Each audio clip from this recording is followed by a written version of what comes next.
भगवान की, ओंकारेश्वर भगवान की, कुबेरेश्वर महादेव की, पुष्कर राज भगवान की, हर हर महादेव, हर हर महादेव, हर हर महादेव, हर। काशी विश्वनाथ, ओगरदानी, त्रिकालदर्शी, कैलाशी, अविनाशी भगवान शिव, जिनकी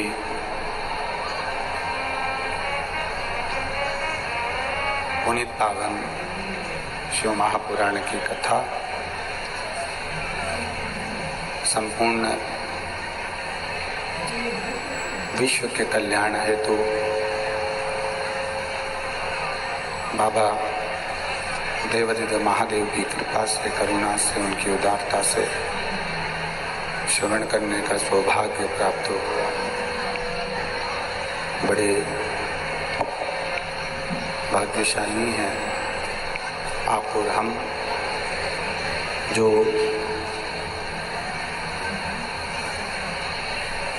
भगवान शिव की पुनीत पावन शिव महापुराण की कथा को पुष्कर राज भगवान के इस पावन प्रांगण में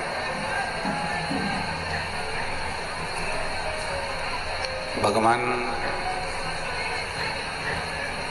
ब्रह्मा, विष्णु और महेश की ये पावन धरा, जहाँ बैठकर आप और हम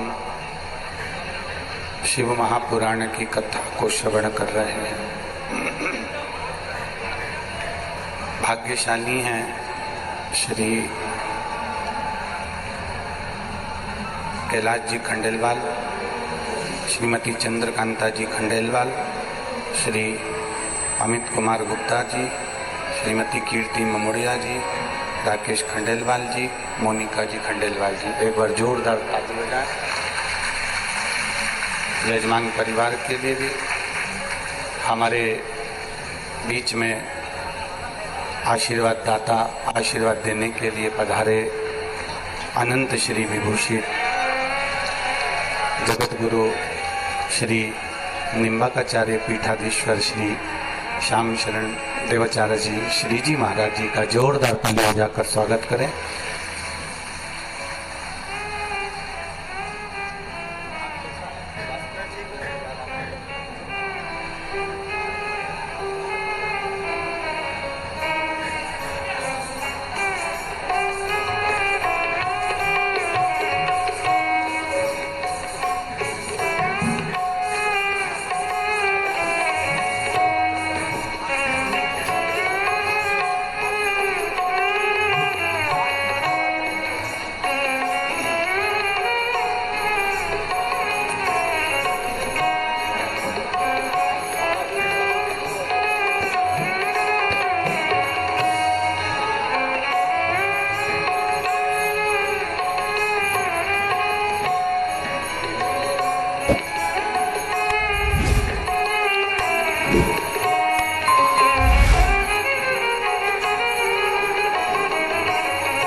एक बार पुनः पूज्य गुरुदेव के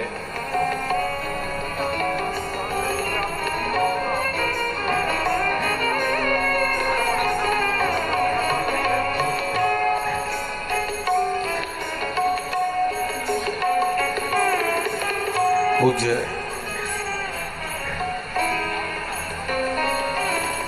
श्री निम्बाकाचार्य जी पीठाधीश्वर श्री श्याम शरण देवाचार्य जी महाराज, श्री जी महाराज के लिए एक बार जोरदार ताली बजाकर स्वागत, वंदन, अभिनंदन।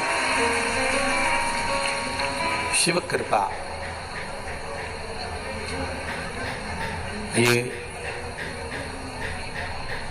हम सबका सौभाग्य है। पुष्कर वासियों का तो निरंतर ऐसा सौभाग्य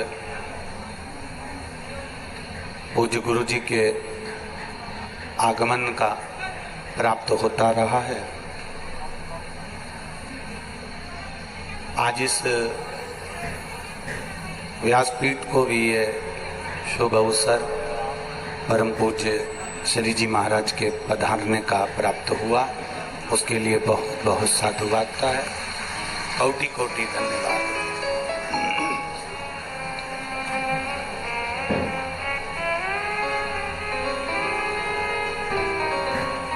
एक अपनी जिंदगी, मानव का जीवन, मनुष्य का शरीर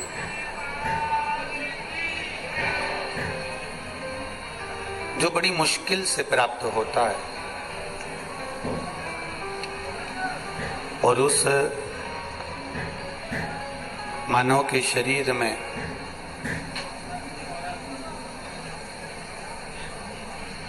यदि कुछ अंश भी प्रभु की भक्ति का, शिव भक्ति का, राम और कृष्ण भगवान की भक्ति का प्राप्त हो जाए तो समझो कि हमारे जीवन की सार्थकता हो गई।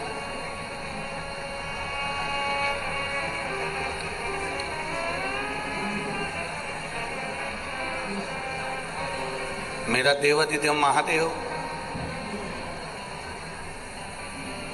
जिनको पशुपति नाथ भी कहा जाता है, केदारनाथ भी कहा जाता है, जिनको विश्वनाथ भी कहा जाता है,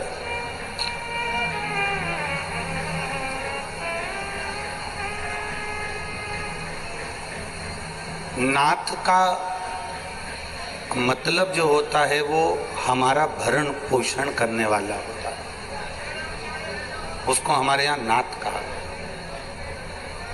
अर्थात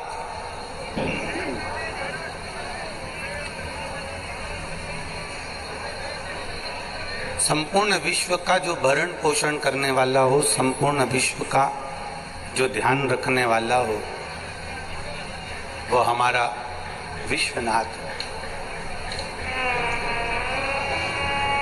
और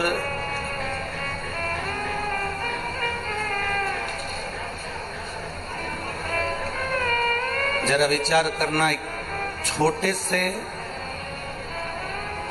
घर का जो पालन करता है, एक छोटे से घर को जो चला लेता है, एक छोटे से घर का जो पालन करता है, उसके जीवन में सम्मुख में बहुत सारी बाधाएं आती है और वो उन बाधाओं से निकलकर अपने संपूर्ण परिवार का भरण पोषण भी करता है।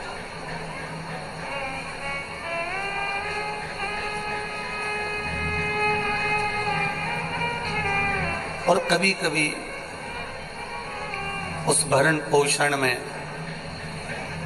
उसको अपने मार्ग से भी हटना पड़ता है। पर यदि उसका निश्चय पक्का है और वो घर चलाते चलाते, परिवार चलाते चलाते भी ये विचार रखे कि घर मेरा नहीं है, परिवार मेरा नहीं है, ये कुटुंब मेरा नहीं है, ये सब उसी का है जिसने मुझे मृत्यु लोक में भेजा। फिर परिवार जब हम विचार कर लेते हैं कि ये घर मेरा नहीं है, परिवार मेरा नहीं है, कुटुंब मेरा नहीं है, ये जितना भी फैला रहा है ये सब उसी का।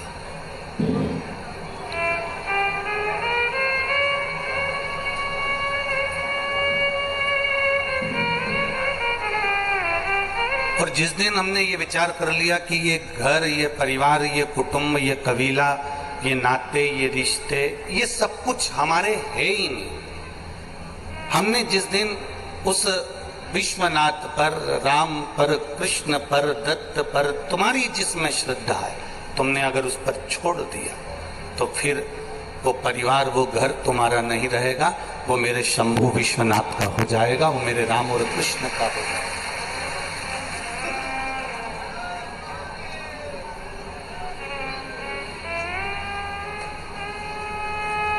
हमें केवल इतना भान करना है कि होती है, एक कुत्ता को देखा आप लोगों ने, श्वान को, कुत्ते को, तो कुत्ता जो होता है ना, इसको कहीं पर भी रोटी देंगे वो खाएगा। बोलो खाएगा कि नहीं खाएगा? कुत्ता जो होता है उसको कहीं पर भी रोटी दो वो खाता है, पर कुत्ता अगर कहीं से रोटी को चुपचाप से उठा कर लाता है, कुत्ता उस रोटी को कहीं से चुरा कर लाता है, वो कुत्ता उस रोटी को कहीं से झटक कर लाता है, और झपट कर जब वो रोटी को लाता है तो वहीं पर खाता है क्या? बोलो जम के बोलो जरा, नहीं खाता। कहाँ जाएगा? दूसरी गली में, दूसरे मोहल्ले में, दूसरे स्थान पर, वहां जाता है, वो फिर उस रोटी को खाता है।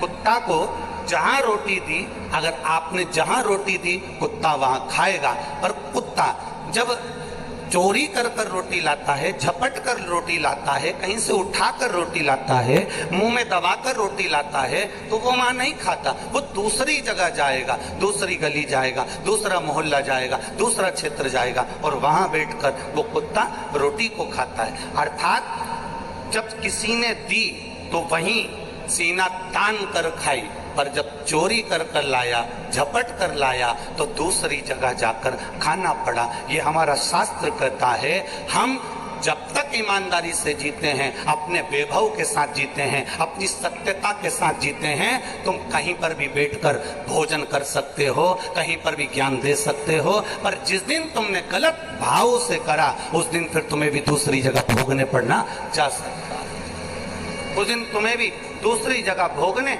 जा सकता है। ये हमारे कर्म की गति है, इसीलिए बार बार कहा, मत बुरे कर्म कर बंदे वरना पछताएगा, भगवान की आंखों से तू बच नहीं पाएगा, तू बच नहीं पाएगा। अरे ओ अज्ञानी मत कर नादानी, अरे ओ अज्ञानी मत कर नादानी, तेरे कर्म का फल भी तू ही पाएगा, जैसा किया तूने तेरे आगे आएगा। मत बुरे कर्म कर बंदे, मत बुरे कर्म कर बंदे वरना पछताएगा, भगवान की आंखों से तू बच नहीं पाएगा, तू बच नहीं पाएगा। आपको अपनी जिंदगी जीने का तरीका आना चाहिए। जिसको ढोलक नहीं आती ना, उसको ढोलक बड़ी बेकार लगती है। बताओ, हमको तो आती नहीं। और जिसको ढोलक बजाना आती है ना, वो रात्रि में भी यहाँ बैठकर ढम ढम बजाते बजाते भजन करता रहता है, उसको बहुत अच्छा लगता है, उसके मन को अच्छा लगता है। जिसको बांसुरी बजाना आती है, वो बंसी का मजा ले लेता है, बजा बजा कर आनंद ले लेता है। जिसको वीणा बजाना आती है, वो वीणा को बजा बजा कर वीणा का मजा ले लेता है, वीणा का आनंद ले लेता है। जिसको गाड़ी चलाना आती है, वो गाड़ी दौड़ा दौड़ा कर गाड़ी का मजा ले लेता है, गाड़ी का आनंद ले लेता है। और जिसको इस संसार सागर में जीने की कला आती है, वो इस संसार का मजा ले लेता है और आनंद लेकर परमात्मा के पास चला जाता है।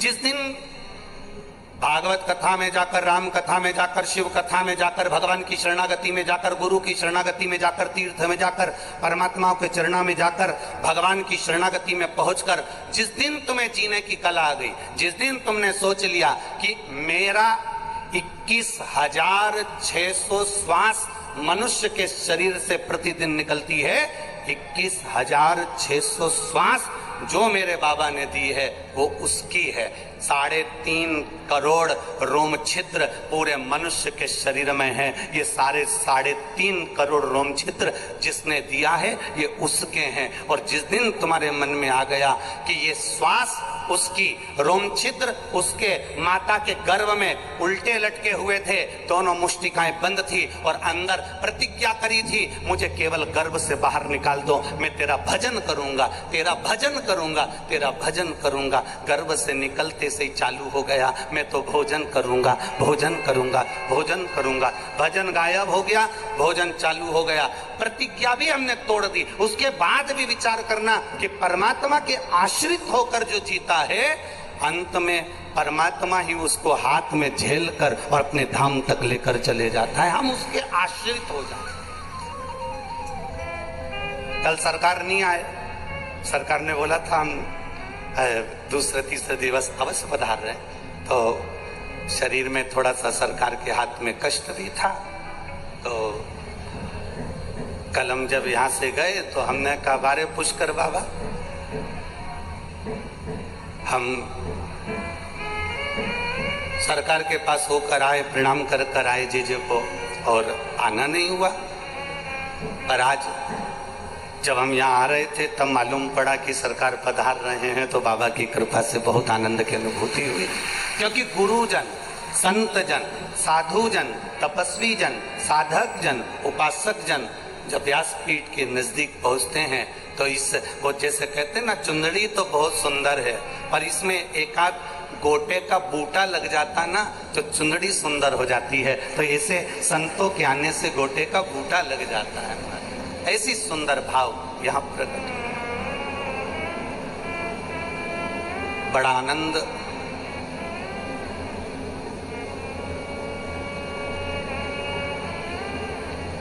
पूज्य गुरुदेव के यहाँ आने से पुष्कर राज की भूमि पर तो सरकार पधारते ही रहते हैं, पर शिव महापुराण की यह कथा में पहली बार पूज्य गुरुदेव का आगमन हुआ, उसके लिए बहुत बहुत साधुवाद, बहुत बहुत धन्यवाद। शिव तत्व है। आप अपने जीवन की सार्थकता को बनाइए, और जिस दिन आप इस जीवन को जीना प्रारंभ कर दें,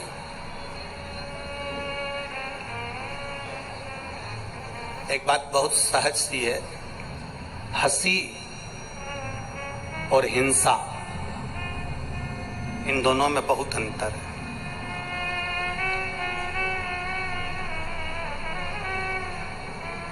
सनातन धर्म का जो एक मानव होता है, सनातन धर्म का एक जो व्यक्ति होता है, वो हंसी में जीना चाहता है पर हिंसा में जीना उसको पसंद नहीं आता है। वो हंसी में जीना चाहता है, हिंसा कर कर या किसी को कष्ट देकर, किसी को तकलीफ देकर, किसी को दुख देकर, किसी को परेशानी देकर, किसी को कष्ट देकर सनातन धर्म का व्यक्ति कभी जीना पसंद नहीं करता, कभी नहीं जीना पसंद करता। हिंसा से परे है।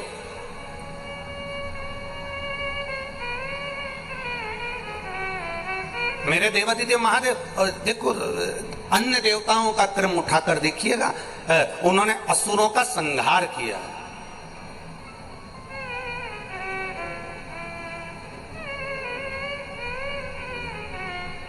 और मेरे महादेव का क्रम उठाकर देखिएगा एक बार, मेरे शिव जी का कोई द्रोही नहीं है, मेरे भोलेनाथ का कोई दुश्मनी नहीं है। तारकासुर भगवान शंकर का उपासक था, इसलिए वर मांगा ब्रह्मा जी से, ब्रह्मदेव वर देव तो ऐसा देव कि भगवान शंकर का पुत्र मुझे मारे, क्योंकि वो चाहता था कि शिव जी का विवाह हो जाए, शंकर भगवान की शादी हो जाए, मंगल विवाह हो जाए, वो चाहता था। भस्मासुर शिव जी का बहुत बहुत बड़ा उपासक, बहुत बड़ा उपासक, जो शंकर भगवान के लिए सब कुछ करने को तैयार है, ऐसी तप साधना, ऐसी तप साधना भस्मासुर अपने इतनी तप साधना भस्मासुर ने करी, इतनी तप साधना करी तो किसी ने कह दिया कि देवाधिदेव महादेव कैसे प्रसन्न होते हैं। शंकर जी को रिझाने में लग गया, शिव जी प्रसन्न हो गए, मांग तुझे क्या चाहिए, आप बस मैं आपको याद करूं और आप आ जाएं। शंकर भगवान ने कहा जब तू मुझे भस्म चढ़ाएगा मैं दौड़ कर तेरे पास में आऊंगा। भस्मासुर ने नियम बनाया, मुर्दे की भस्म लाता था, भोलेनाथ जी को चढ़ा देता था, शंकर भगवान प्रसन्न होकर प्रकट हो जाते थे। अब भस्म रोज रोज कोई मुर्दे मिल रहे हैं क्या? अब भस्म कहां से लाए? चढ़ाते चढ़ाते 2-4-6 महीने निकल गए। एक दिन मुर्दे की भस्म ढूंढने के लिए, मुर्दे की भस्म को पाने के लिए, ढूंढने के लिए सब जगह गया भस्मासुर, पर भस्म नहीं मिली उसको भस्म नहीं मिली। आखिरी में पत्नी ने देखा कि पति ने अपने कमरे में बहुत सारी लकड़ियां जमा ली है, बहुत सारी लकड़ी उसने अपने कक्ष में जमा रखी है। पत्नी ने पूछा ये क्या कर रहे हो? पति बोला कि ये काम करना, मैं जब मर जाऊं मेरी भस्म निकाल कर, जब मैं मर जाऊं तो मेरी भस्म, जब मैं जल जाऊं मेरी भस्म देवाधिदेव महादेव को चढ़ा देना। पत्नी कहती है तुम काहे को मर रहे हो? मैं तुम्हारी अर्धांगिनी हूं, मैं तुम्हारी पत्नी हूं, मरना है तो मैं मरूंगी और मेरी भस्म उठाकर तुम महादेव को चढ़ा देना। पति ने कहा नहीं, मैं तुझे कैसे मार सकता हूं? पत्नी कह रही है तुम्हें मारने की जरूरत नहीं है, मैं खुद अपने प्राणों को त्याग देती हूं, मैं स्वयं अपने प्राणों को त्यागूंगी, मुझे मारने में कोई मर नहीं रही हूं, मैं अपने प्राणों को भगवान को समर्पित कर रही हूं। और पत्नी ने चारों तरफ लकड़ी लगाई और बस जलने के लिए तैयार हो रही थी। इतने में पत्नी ने अपने पति से कहा अपन दोनों को मरने से कोई मतलब नहीं, अपन तो ना तुम मरो ना हम मरे, एक काम कर दो, शंकर भगवान की इतनी आराधना करो कि शिव जी प्रकट हो जाएं, और प्रकट हो जाएं अब की बार जब महादेव आ जाएं तो उनसे कह देना साहब हम कहां से इतनी सारी मुर्दे की भस्म लेके आए, कब तक मुर्दा ढूंढेंगे, हमारी खुद की कंपनी तैयार करवा दो, ऐसा करो कि हमारी भस्म की फैक्ट्री डलवा दो। अब भोलेनाथ जी से ऐसा मांगना अच्छी बात है? हाँ मांग लो बस। तो पति ने पूछा भस्म की फैक्ट्री कैसी? पत्नी ने कहा शंकर भगवान से वर मांगना, जिसके ऊपर तुम हाथ रखो वो भस्म हो जाए, अपनी खुद की कंपनी तैयार हो जाएगी, जब चाहो जब भस्म तैयार, और ले जाकर महादेव को चढ़ा देंगे। अब इससे जोरदार बात क्या हो सकती है? शिव जी प्रसन्न हो गए, प्रकट हो गए, मांग तुझे क्या चाहिए? बस बाबा भस्म ढूंढने के लिए बहुत दूर दूर जाता हूँ, भस्म मुझे मिलती नहीं है, अब मैं करूँ तो करूँ क्या? आपको प्रसन्न करने के लिए भस्म चाहिए तो मेरी खुद की कंपनी चालू हो, मेरी खुद की फैक्ट्री चालू हो। कैसी फैक्ट्री? मैं जिस पर हाथ रखूँ वो भस्म हो जाए, बस ये वर दे दो। अब भोले तो भोले, उन्हें क्या मालूम था कि इसकी कंपनी का माल मुझसे तैयार करेगा? उनको क्या मालूम था? उन्होंने कहा तथास्तु। पति गया घर, धर्मपत्नी से कहा बधाई हो। पत्नी ने पूछा क्या? अपनी खुद की कंपनी चालू हो गई, जिस पे हाथ रखूंगा वो भस्म।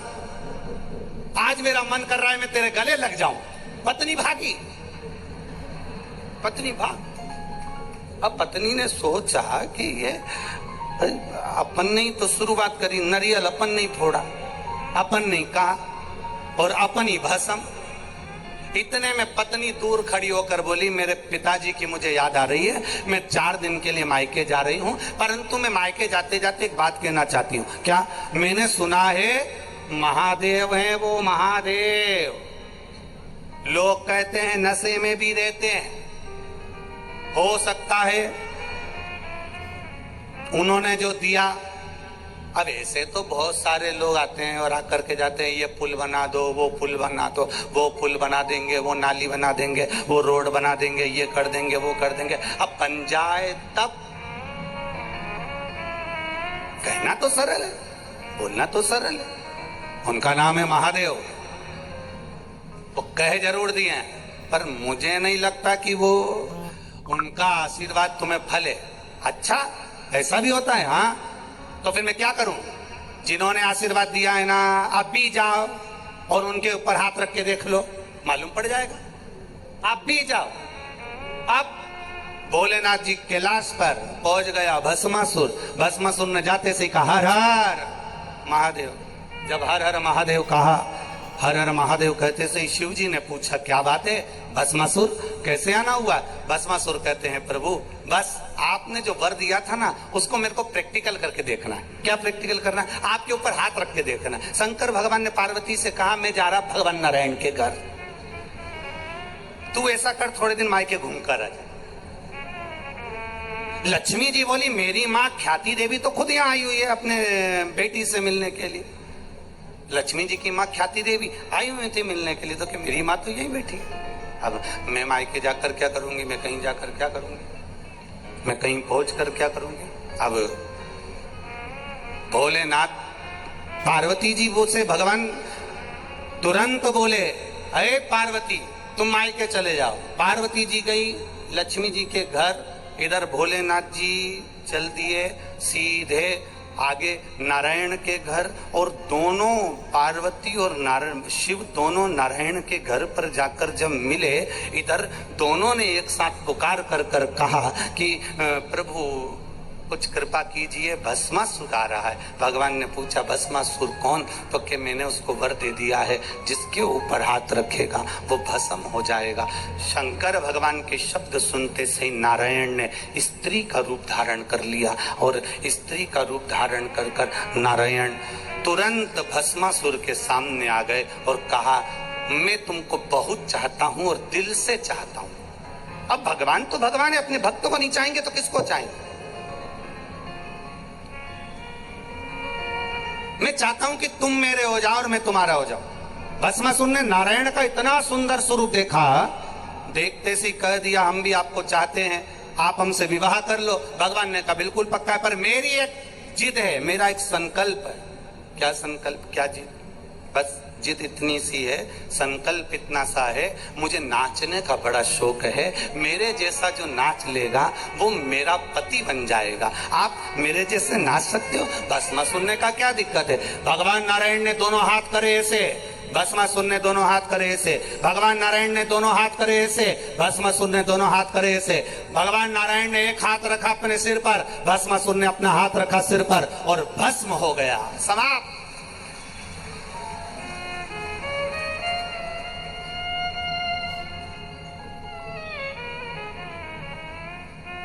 शिव का ना कोई एक भी शत्रु, एक भी असुर, एक भी राक्षस शिव के द्रोही नहीं है, दुश्मन नहीं।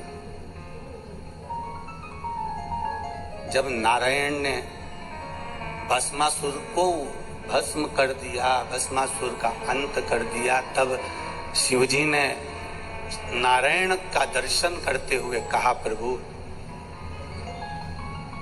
यह असुर बड़ा भारी था, बड़ा भारी असुर जिसका अंत करना बहुत कठिन था। ब्रह्मा जी ने भस्मासुर को मारने के लिए 5 बार प्रयास करा, तो भी भस्मासुर 5 बार प्रयास करने के बाद भी भस्मासुर नहीं मर पाया था। तब शिव जी ने अपनी लीला रचना करी, नारायण ने अपनी लीला रचना करी और भस्मासुर का अंत किया। सहजता नहीं है हमारा। कई लोग कह देते हैं कि देवताओं ने तो इसका संहार करा, उसका संहार करा, उसका वध करा, उसका संहार करा, पर हमारे शास्त्र, हमारे पुराण, हमारे वेद ये कहते हैं कि जनमानस के कल्याण के लिए, दुनिया के उद्धार के लिए, जनमानस के कल्याण के लिए मेरे परमात्मा ने, चाहे वो राम हो, चाहे वो कृष्ण हो, चाहे वो शिव हो, चाहे वो नारायण हो, चाहे वो ब्रह्मा हो, इन सब ने जनमानस के कल्याण के लिए असुरों का संहार किया है। और असुर कौन? जिसके भीतर लोभ, जिसके भीतर काम, जिसके भीतर वासना, जिसके भीतर तृष्णा हो, वो असुरता है। महाराज हमारे बीच में पूज्य गुरुदेव विराजमान हैं, कुछ क्षण का बड़े आनंद से आशीर्वचन हम भी सरकार से कुछ देर का आशीष वचन लेकर फिर पुनः शिव महापुराण को प्रारंभ करेंगे। बड़े आनंद के साथ आज छठे दिवस की कथा चल रही है और उस बीच में पूज्य गुरुदेव का हमारे बीच में आगमन हुआ है। एक बार जोरदार ताली बजाकर स्वामी जी सरकार का आशीष वचन हमें प्राप्त हो। कुछ देर का आशीष वचन प्राप्त करके फिर पुनः वापिस शिव महापुराण के आगे अग्रण्य भाग में अपन प्रवेश करेंगे। बड़े भाव के साथ हर हर महादेव।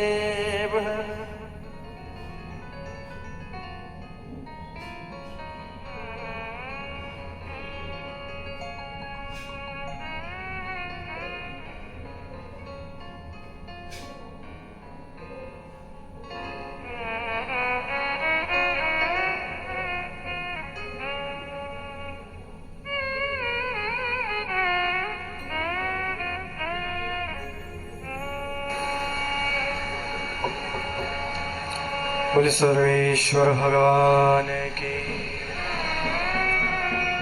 बोले शंकर भगवान की, पुष्करराज महाराज की जय जय श्री राम।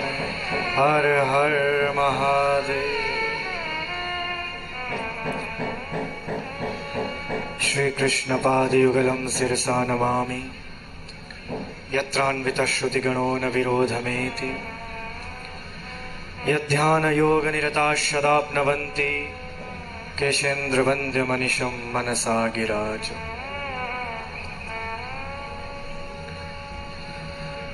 व्यासपीठ पर विराजमान व्यास स्वरूप तो है ही, यदि इन्हें भगवान शंकर का स्वरूप भी कहा जाए तो कोई अतिशयोक्ति नहीं होगी।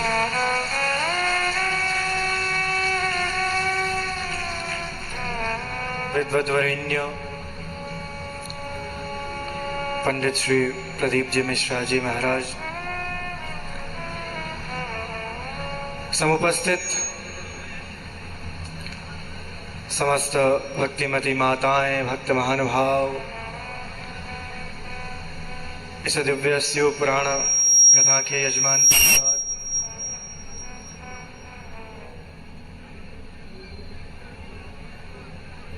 आज मैं स्वयं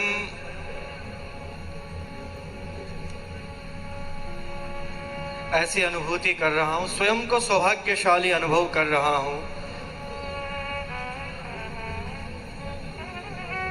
श्रावण के प्रथम सोमवार पर और शिव कथा श्रवण करने का अवसर मिल जाए, वो भी मिश्रा जी के श्रीमुख से, इससे बड़ा जीवन में कोई अवसर हो नहीं सकता। निश्चित जानिए, सबसे बड़ा अवसर जीवन का यह शिव महापुराण कथा, और वो भी कहां पर हो रही है?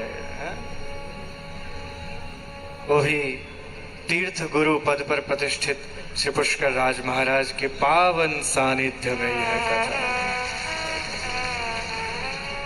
ब्रह्म महापुराण कथा, ब्रह्म महापुराण कथा, ब्रह्म शिव महापुराण कथा है। कितना सुंदर भाव हमारे मिश्रा जी महाराज के द्वारा। वैसे मैं आज तो श्रवण करने आया था, मैं केवल श्रोता बनकर आया था कि आज श्रवण करेंगे, आज केवल पुण्य लाभ लेंगे। सुनाते तो बहुत हैं, आप भी सुनाते हैं, हम भी सुनाते हैं, और दोनों ही आस्था के माध्यम से सुनाते हैं। परंतु आज आपके इस विशाल श्रोता समूह में से एक मैं भी श्रोता हूं।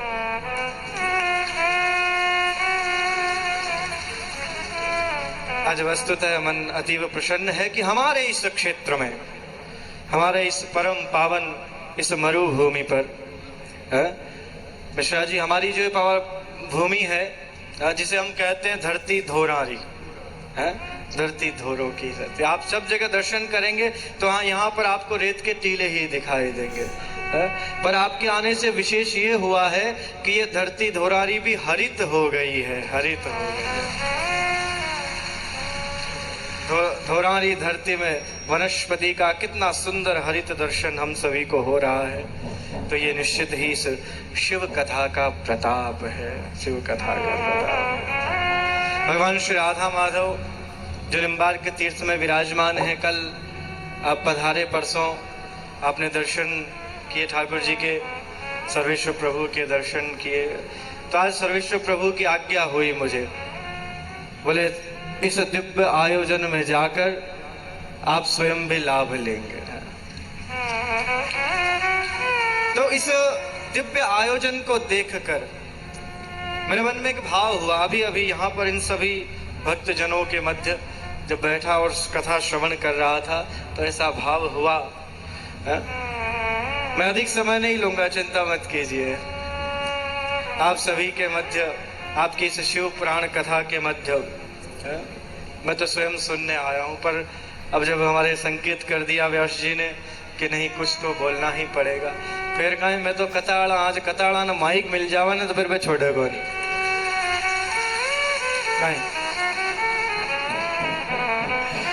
नहीं, अधिक समय नहीं, बस अपना एक भाव मुझे लगा, यहाँ पर एक भाव प्रस्फुटित हुआ।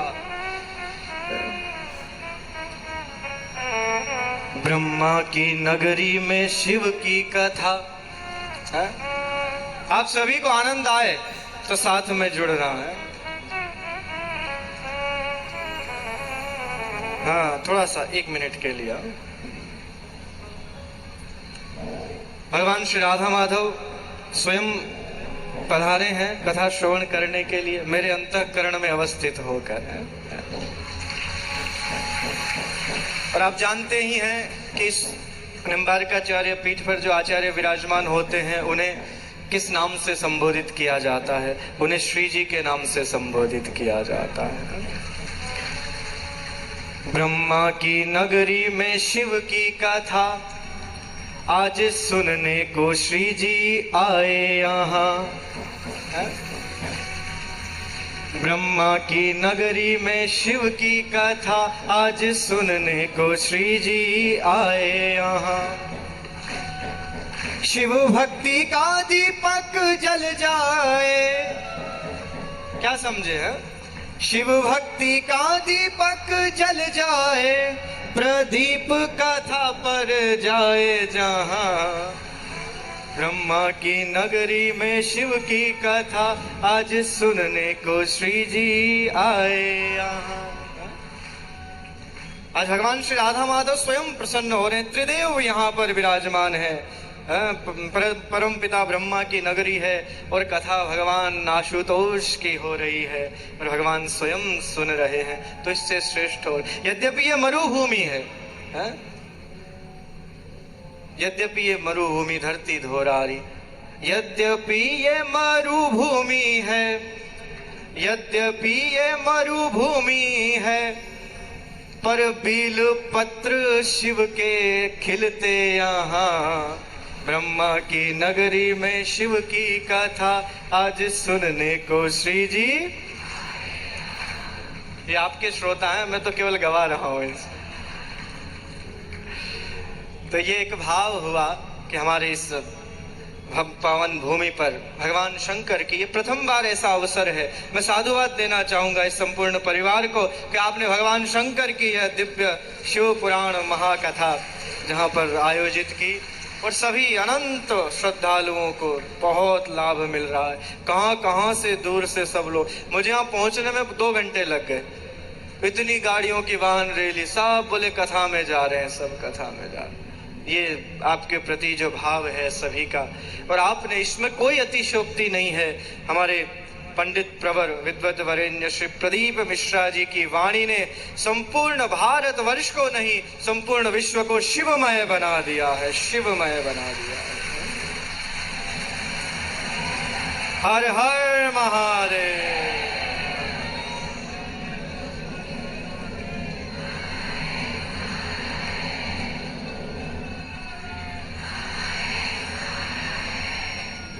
बहुत दिव्य भाव आप सभी का। कभी कभी कुछ लोग प्रश्न करते हैं मुझसे कि भगवान राधा कृष्ण की उपासना करने वाले भगवान सीताराम को पूजने वाले इनको भगवान शंकर पर जल नहीं चढ़ाना चाहिए। ये इतनी अनभिज्ञता और मूर्खता का प्रश्न कभी कभी कुछ लोग कर लेते हैं। ये बिल्कुल मिथ्या है और ये भ्रांतियां फैलाई गई हैं केवल समाज को भगवत भक्ति के माध्यम से विभाजित करने के लिए। ऐसा कहीं नहीं है। हमारी इस परंपरा में, हमारी अनादि वैदिक सनातन परंपरा में, मैं स्वयं इस राधा कृष्ण की उपासना जहां से प्रारंभ हुई आद्याचार्य निम्बार्क भगवान की, उस परंपरा का आचार्य कहता हूं कि भगवान राधा कृष्ण को पूजने वाला व्यक्ति भगवान शंकर पर जल अवश्य चढ़ाए, अवश्य चढ़ाए। कहीं पर निषेध नहीं है। परस्पर दोनों भगवान एक हैं, भूत भावन भगवान, चाहे भगवान राम हो कृष्ण हो।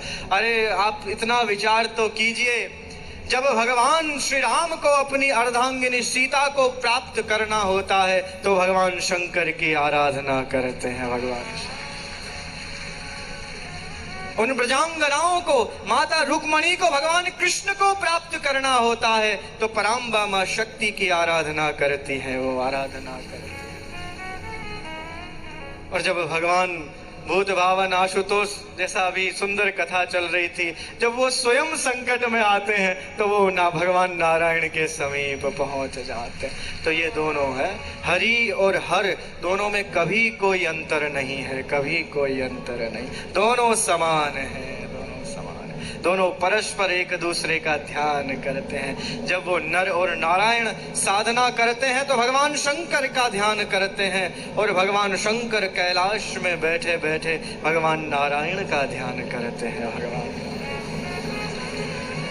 और जितनी भी कथाएं हैं जो हम सब गाते हैं, चाहे वो भागवत हो, रामायण हो, चाहे वो कोई भी कथा हो, इन सभी कथाओं का उद्गम स्थल केवल एक है और वो कैलाश है, वो कैलाश है। सब लोग जानते नहीं तो इस तरह की बात करते हैं। पराम्बा शक्ति माँ पार्वती इस संसार की सर्वप्रथम श्रोता है। ध्यान रखिएगा, सबसे पहली श्रोता कौन है? माता पार्वती।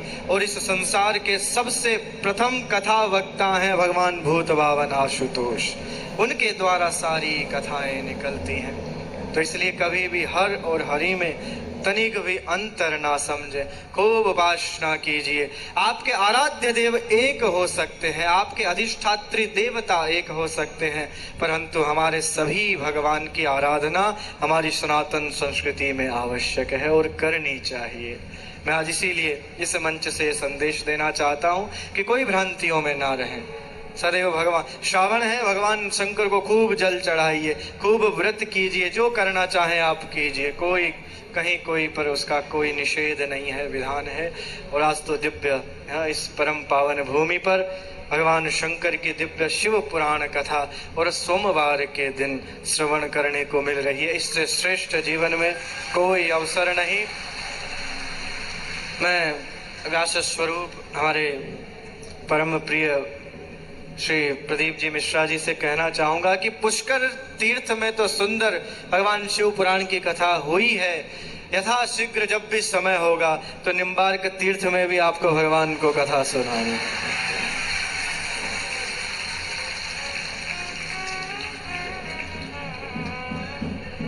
एक बार जोर से हाँ, हर हर महादेव, हर हर महादेव।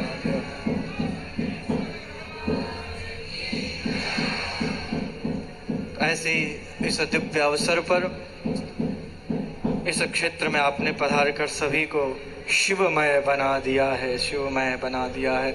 हमारे भगवान भी जब उस दक्ष यज्ञ को पूर्ण करने के लिए स्वयं भगवान वहां पर प्रकट होकर शिव जी की आराधना करते हैं, स्तुति करते हैं, पूरा कल्पा पाए कि हे भगवान महादेव, हे भोलेनाथ, आप प्रसन्न हो जाइए, आप अपने इस क्रोध को त्याग दीजिए और इस दक्ष यज्ञ को पूर्ण होने दीजिए। वो हमारे दोनों भगवान आज जो उनका दिव्य कथा श्रवण करने का अवसर मिल रहा है।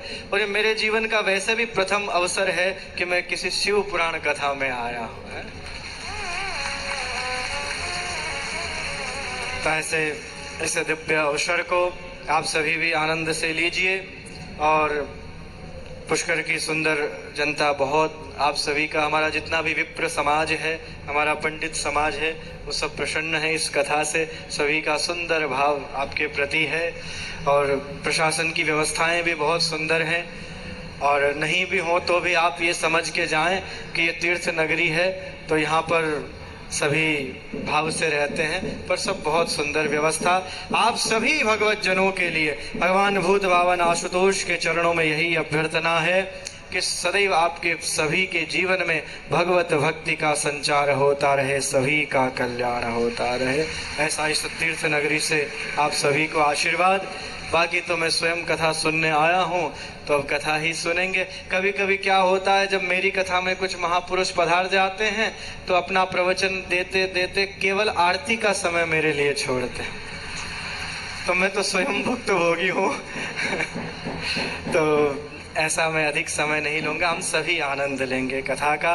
फिर से व्यासपीठ की ओर चलते हैं। बोले शंकर भगवान की जय, सर्वेश्वर भगवान की जय, श्री निम्बार्क भगवान की जय, श्री पुष्कराज महाराज की जय। जय जय श्री राम।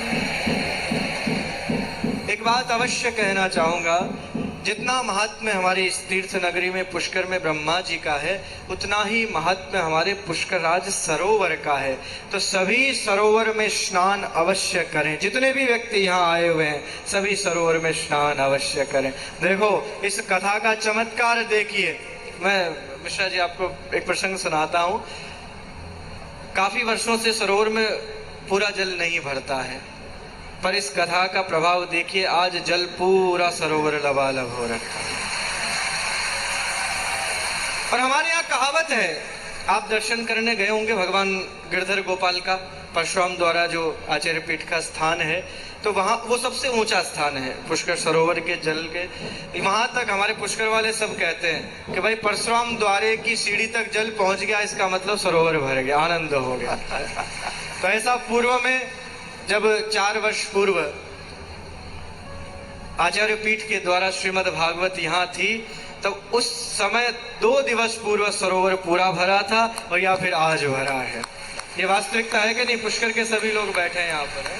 तो ये पुष्कर राज का भगवान ब्रह्मा जी ने, तीर्थराज पुष्कर ने आपकी इस दिव्य वाणी से प्रसन्न होकर इस सरोवर को जलाप्लावित कर दिया है, जलाप्लावित कर दिया है।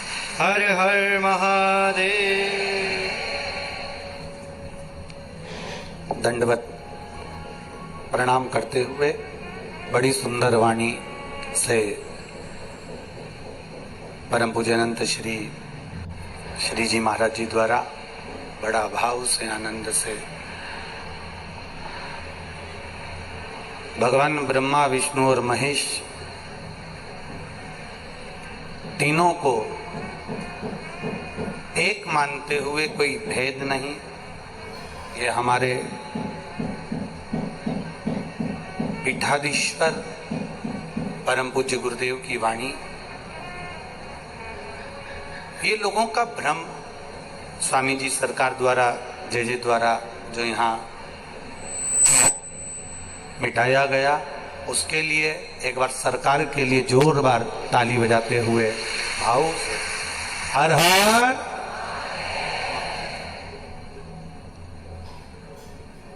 सरकार ने एक बात बड़ी सुंदर कही कि बोलते बोलते बोलते बोलते आरती का समय आ जाता है। सरकार वो और होंगे, पर आपकी वाणी तो ऐसी लगती है कि आप बोलते रहें, आरती के बाद भी डबल आरती हो जाए तो चल जाएगी। शिव तत्व है, भगवान ओगड़दानी, भगवान शिव की कृपा, और कहीं ना कहीं सर्वेश्वर प्रभु की करुणा हुई होगी, जो उन्होंने भी हाथ पकड़कर सरकार को पुष्कर तक कथा में भेज दिया होगा, ये निश्चित है। शिव कथा कह रही है।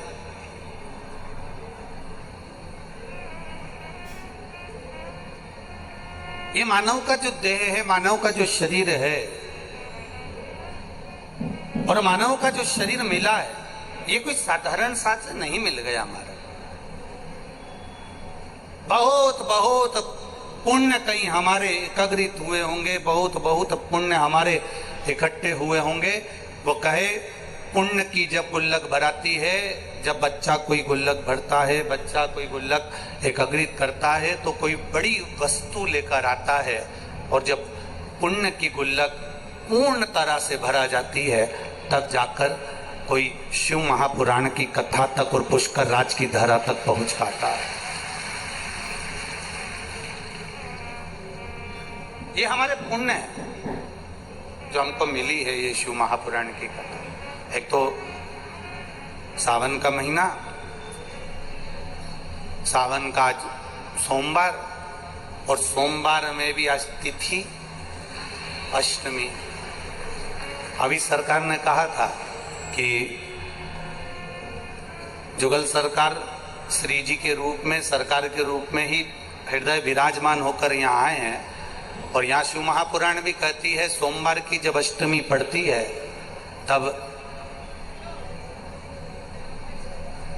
भगवान शिव का पार्वती से मिलन होता है, नारायण का लक्ष्मी से मिलन होता है, राधा का कृष्ण से मिलन होता है, और सीता जी का राम जी से मिलन होता है। आज ये वो सोमवार की अष्टमी है। ये कोई सहज नहीं है, ये तो योग है, और ठाकुर जी की बड़ी कृपा हुई है, भोलेनाथ जी की बड़ी करुणा हुई है, जो आज आप और हम सब बैठकर कथा का रसतत्व ग्रहण कर रहे हैं। एक मन में भाव उत्पन्न कर कर, एक ललकता उत्पन्न कर कर भगवान को पाने का एक प्रयास कर। एक बड़ा सुंदर चरित्र आता है, भगवान शंकर ने एक बार सुरेश्वर रूप लिया, इंद्र का रूप धारण कर।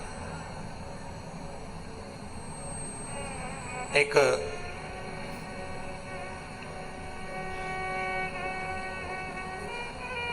व्याघ्रयात का पुत्र जिसका नाम था उपमन्यु, जिसके घर में कोई भोजन का सुख नहीं था, जिसके घर में बहुत सारी प्रसन्नता या बहुत सारा आनंद या बहुत सारा सुख उसके घर में नहीं था।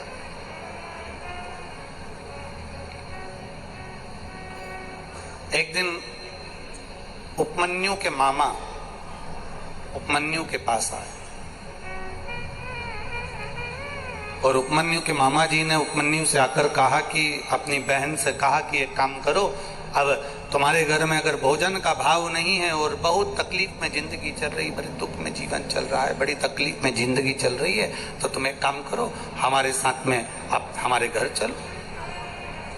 उपमन्यु अपने मामा के यहाँ गए।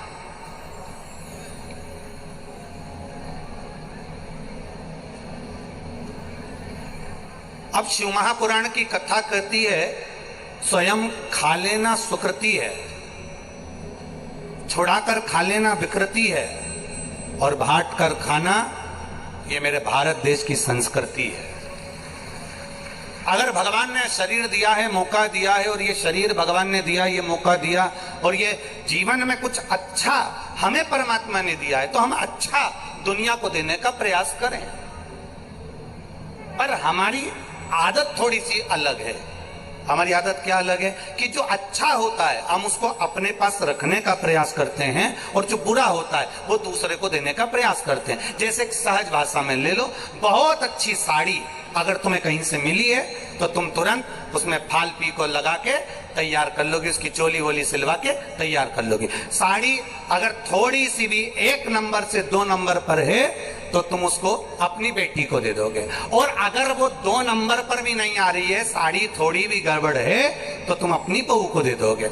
और अगर और भी ज्यादा गड़बड़ है, ना बहू के काम की, ना फिर वो बेटी के काम की, और ना फिर वो तुम्हारे काम की, तो तुम उसको पैकिंग कर कर भागवत जी पे चढ़ा दोगे।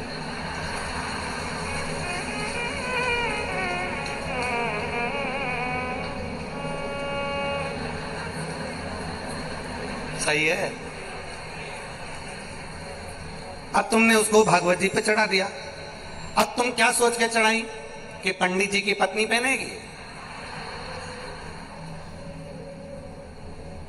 वो भी पंडित जी की पत्नी, तो तुम अंदाजे में रहे हो।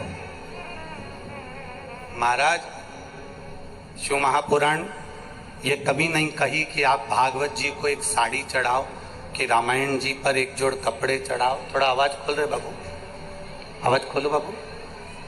भगवान, ये कभी शास्त्र नहीं कहता कि तुम भगवान को बहुत 100 किलो दूध दो या 50 किलो दूध दो या ये दो या 56 भोग दो या ये प्रदान करो।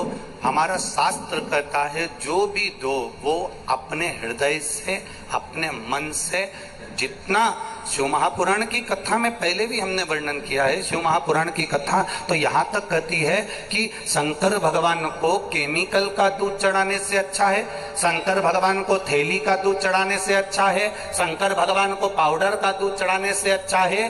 कहीं किसी के यहाँ देसी गाय हो, उसका केवल एक छोटी सी चम्मच का भी आधा चम्मच, 4 बूंद दूध भी अगर मिल जाए और आपने शिव जी को चढ़ा दिया तो शंकर प्रसन्न हो जाते हैं। यहाँ बाबा ये नहीं कह रहे कि तुम मुझको 100 किलो दूध चढ़ाना या 50 किलो दूध चढ़ाना या 25 किलो दूध चढ़ाना।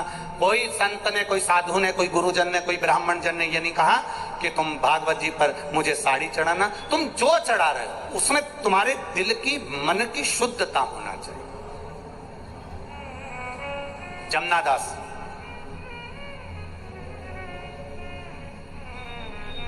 दो 252 वैष्णव की वार्ता में एक संवाद आता है जमनादास जी का। जमनादास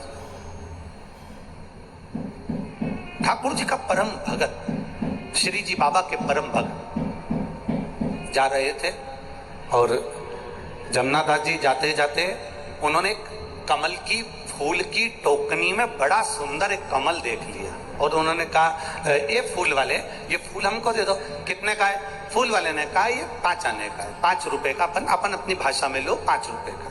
5 रुपए का? हाँ, ये फूल हमको दे दो, सरकार ले लो। इतने में जमनादास जी फूल ले रहे थे।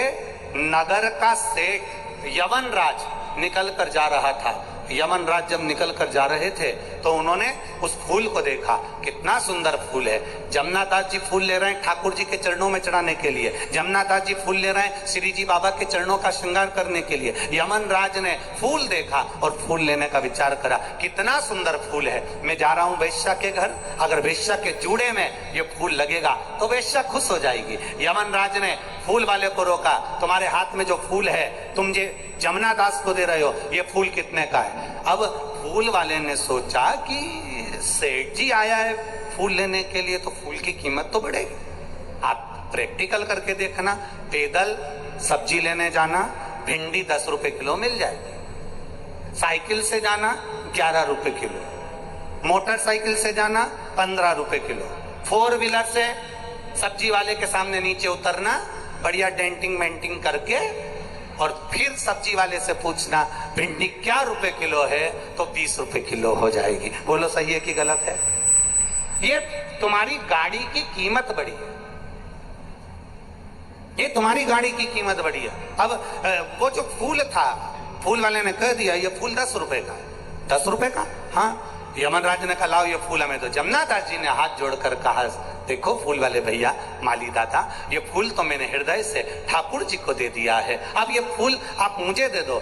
इतने में फूल वाले से यमनराज कहते हैं कुछ भी हो जाए ये फूल मुझे दे दो। जमनादास जी ने कहा फूल की कीमत 10 रुपए, मैं देने को तैयार हूं, फूल ठाकुर जी के चरणों में जाए। यमनराज ने कहा फूल की कीमत 20 रुपए देता हूं, इस फूल को मैं वेश्या के जूड़े में जड़ूंगा।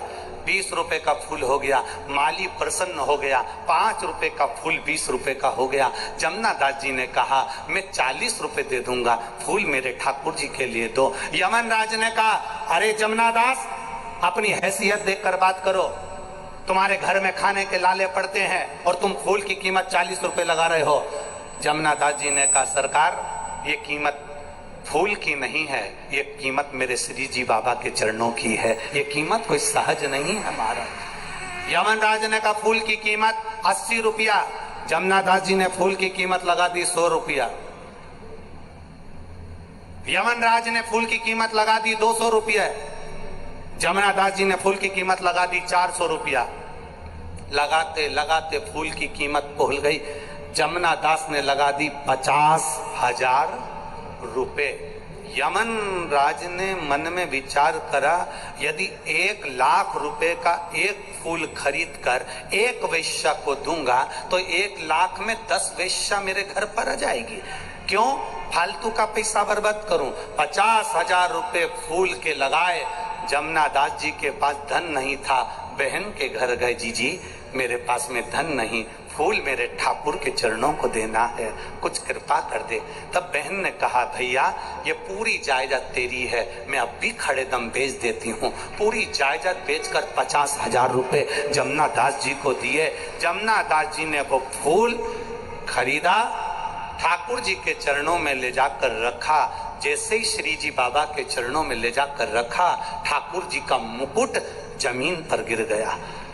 जमीन जैसे ही मुकुट जमीन पर गिरा, जमुना दास जी की आंखों में जल भर गए और जमुना दास जी रोते हुए ठाकुर जी से पूछने लगे, श्री जी बाबा, ओ ठाकुर, क्या मेरा फूल पसंद नहीं आया?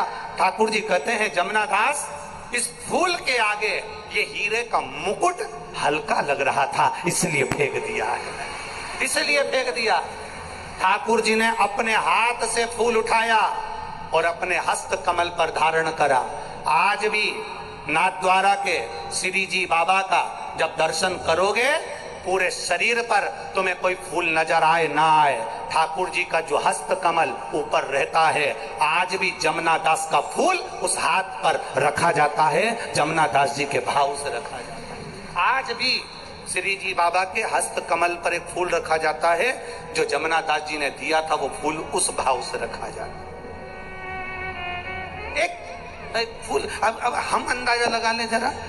करवा चौथ का त्योहार आया, करवा चौथ का दिन आया, पत्नी ने कहा पति से, मेरे लिए गजरा लिया ना। पति गया गजरा लेने के लिए, कितने का है? 50 रुपए का। इससे अच्छा बता, ये 100 रुपए का। इससे अच्छा बता, ये 150 का। इससे अच्छा बता, ये 200 का। अपनी पत्नी के लिए लाया तो एक से बढ़कर एक लाया, और मां ने कह दिया, बेटा जन्माष्टमी का त्योहार है, ठाकुर जी के लिए माला लिया ना। हो आ रहा था, कितने की है? 60 रुपए की। इतनी महंगी है, कम करो जरा। सर ये इसमें फूल कम है, 40 रुपए की है। इतनी महंगी, इससे कम बताओ। ये 20 रुपए की है, बस दे दो। भगवान के लिए लाया तो हल्के से हल्का लाया, पत्नी और बच्चों के लिए लाया तो अच्छे से अच्छा लाया। जिसकी दृष्टि में भगवान हल्का हो जाता है और परिवार भारी हो जाता है, तो भगवान भी उसको हमेशा के लिए हल्का ही कर देता है। आपकी दृष्टि प्रबल होना चाहिए, आपका भजन प्रबल होना चाहिए। कल किसी ने यहां से जाते समय पूछा था, गुरुजी आपसे एक प्रश्न करना है। हमने कहा बोलो क्या प्रश्न करना है? भगवान का नाम मौन रहकर करना चाहिए कि चिल्लाकर करना चाहिए? भगवान का भजन चुप रहकर करना चाहिए कि चिल्लाकर करना चाहिए? हम उस समय तो कुछ नहीं बोल पाए, परंतु हमारे मन में ये बात तो आई कि आखिर भगवान का भजन कैसे करना चाहिए। तो उसका एक तरीका हमारे संत, हमारे साधु, हमारे गुरुजन, हमारे महात्मादन बताते आए हैं। तुम्हारे घर में जो नौकरानी काम करती है, तुम्हारे घर में जो सेविका काम करती है, तुम्हारे घर में जो दासी काम करती है, तुम्हारे घर में एक चाकर काम करती है, झाड़ू लगाती है, पोछा लगाती है, बर्तन मांजती है, और अगर वो देर अबेर से आती है तो घर की जो सेठानी है वो नौकरानी को चिल्लाती कि नहीं चिल्लाती? जम के बोलो जरा, चिल्लाती है ना? जब सेठानी ने नौकरानी को चिल्लाया, तब नौकरानी क्या करती है? पोछा लगाते लगाते मुंह से धीरे धीरे बड़बड़ाती रहती। बोलो, बोलती कि नहीं बोलती? अब वो क्या बुदबुदाती है, क्या बोलती है? सेठानी मुंह देख रही है, इसकी बड़बड़ा रही है, ये कुछ ना कुछ बोल रही है। सेठानी पूछती भी है क्या बोल रही है, पर वो बोलती कुछ नहीं, बड़बड़ाती, पोछा लगाती, बड़बड़ाती, बर्तन मांजती, बड़बड़ाती, वो कपड़े धोती। बस शिव महापुराण की कथा कहती है, भगवान का भजन भी उतना ही धीमा होना चाहिए जितना वो कर रही है, धीरे बोल रही है। सेठानी को सुनाई नहीं दे रहा, पर उसके दिल को सुनाई दे रहा है। उस तरह हमारा भजन भी ऐसा होना चाहिए कि अंदर जो परमात्मा बैठा है उसको सुनाई दे, संसार को भले सुनाई ना दे, पर मेरे परमात्मा को सुनाई देना चाहिए। मेरे भगवान को सुनाए। हम उस परमात्मा को सुनाने का प्रयास नहीं करते, हम अपने दूसरों को सुनाने का प्रयास करते। हम दूसरे को सुनाने का प्रयास करते, हम परमात्मा को नहीं सुना पाते। और जिस दिन हम देवादिदेव महादेव को सुनाने का प्रयास करेंगे, उस दिन सुख का अनुभव हो जाएगा। महाराज